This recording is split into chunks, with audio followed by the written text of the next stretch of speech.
15-20 రోజుల్లో ఎస్సీ వర్గీకరణ చట్టం వస్తుందన్నారు మంత్రి దామోదర్ రాజనరసింహ. చట్టం వచ్చిన వెంటనే 25,000 పోస్టులకు నోటిఫికేషన్ వస్తుందన్నారు. 6 నెలల్లోనే 90% వర్గీకరణ ప్రక్రియ పూర్తి చేశామన్నారు. అయితే ఈ వర్గీకరణపై కొందరు అనుమానాలు వ్యక్తం చేస్తున్నారన్నారు. అందరి అనుమానాలను నివృత్తి చేసే బాధ్యత తమదన్నారు మంత్రి దామోదర.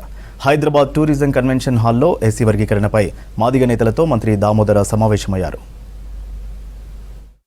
సుప్రీంకోర్టు అనుకూలంగా తీర్పు ఇచ్చింది వర్గీకరణకు అని చెప్పి మా తమ్ముళ్ళందరికీ చెప్పుకుంటూ సీఎం గారు తెరిపోయి సార్ ఈ రకంగా తీర్పు వచ్చింది, మీరు స్పందిస్తే బాగుంటుందంటే తక్షణమే రూమ్లోకి పోయి ప్రిపేర్ అయ్యి కేవలం గంట లోపట ప్రభుత్వం యొక్క స్టాండు అసెంబ్లీకి తెలియజేసిన ఘనత ఈ ముఖ్యమంత్రి. దానికి తోడు ఇంకో మాట అన్నాడు, మేము వర్గీకరణ చేసే వరకు కొత్త నోటిఫికేషన్లు లేవు అన్నాడు. ఈనాడు కూడా దానికి కట్టుబడును. రాబోయే 15 రోజుల్లో బహుశా 20-25 రోజులలో చట్టం రాగానే కనీసం 20-25 వేల ఉద్యోగాల నోటిఫికేషన్ ఎవరి వాటా వారికి వస్తుంది. మీరందరూ వర్గీకరణ అయిపోతే అద్భుతం అయిపోతే తెలంగాణ రాష్ట్రం వస్తే రాతలు మారిపోయినాయి, రాతలు మారిపోతే అనుకున్నాం చూడు.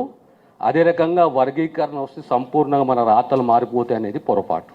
అడ్మిషన్స్ వస్తాయి, ఉద్యోగాలు వస్తాయి, 100% వస్తాయా? మిగతా 70% ఉన్న ఆ కుటుంబాలను ఆదుకునే బాధ్యత ఎవరిది?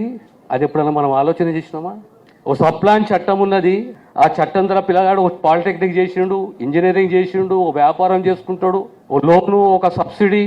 ఎప్పుడన్నా అది ఆలోచన చేసినామా? చేస్తున్నామా? 11 సంవత్సరాలు అయిపోయింది, దొరపాలన పోయింది, కాంగ్రెస్ ప్రభుత్వం వచ్చింది, మళ్ళీ 10 సంవత్సరాలు ఎక్కడ కద్దలు లేదు, జాతికి గుర్తింపు లేదు. ఇప్పుడు కాంగ్రెస్ ప్రభుత్వం జాతిని గుర్తించింది, కట్టుబడి ఉన్నది. కానీ ఇప్పుడే మనము మిగతా అంశాలు కూడా మాట్లాడుకోవాలి, చర్చించుకోవాలి, ఒక మార్గంలో ముందుకు పోవాలని చెప్పేసి ఆలోచన చేస్తున్నామా? రాష్ట్ర ముఖ్యమంత్రి రేవంత్ రెడ్డి గారికి జీవితాంతం రుణపడి ఉండాలి. ఈరోజు మా గౌరవ శాసనసభ్యులు వీళ్ళ సంపూర్ణ సహకారం, కుల పెద్దలు, ప్రజాప్రతినిధులు రేపు జిల్లాల వారీగా తిరగాలి. కొద్దిగంత కన్ఫ్యూజన్ క్రియేట్ చేసి పెట్టి, అరే ఆనాడు ABCD ఉండే, ఈనాడు గ్రూప్ 1, గ్రూప్ 2, గ్రూప్ 3 ఎట్లయింది, మనకు ఇంత శాతం వచ్చేది ఉండే, ఇంత శాతం ఎందుకు వచ్చింది? ఇది జిల్లాల వారీగా ఫస్ట్ మీకు ఒక PowerPoint ప్రజెంటేషన్ ద్వారా మీకు తెలియజేసిన తర్వాత జిల్లాల